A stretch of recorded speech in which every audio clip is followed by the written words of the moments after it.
Oy, umalis ka nga dito. Di ka bagay dito. Ano bang problema nyo? Bumibili lang naman ako ng pagkain dito ha.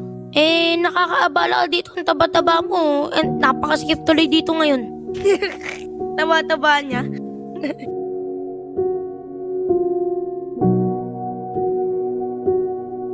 Ano bang problema sa school na to?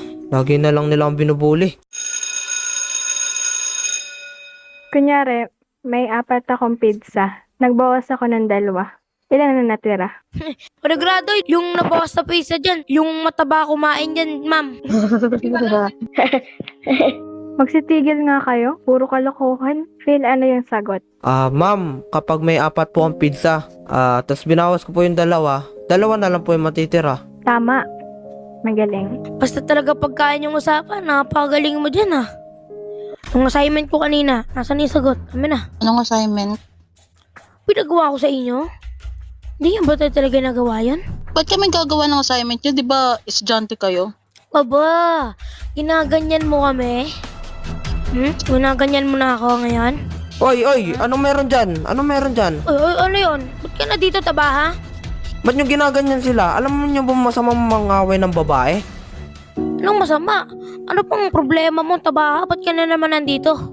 Kaya nga eh. Alam ko mali yung ginagawa nyo eh. Masama yan. Paano naman? Kung yung ginagawa ko yung maganda para sa'yo, hindi. Problema mo na yun. Pre, tol. Tol, usapan lalaki tayo. Babae ang mga yan eh. Di dapat mga yan pinapatulan. Anong pakay ko sa'yo? Sumatang makatikim sa akin ah.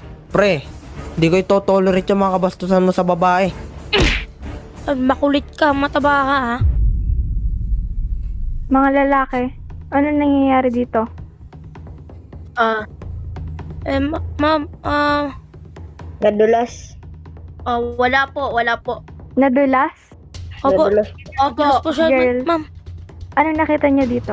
May natapakan po kasi siya eh. Kaya nadulas. Guidance now! Ano na naman yung ginawa niyong kasalanan? Sila po yun nanguna, Mr. Principal. Ano yung ginawa niyo daming? Huwag po kayo maniwala dyan. Nadulas lang po talaga siya sa tiles po. Principal. Permission to speak. Principal Marcos.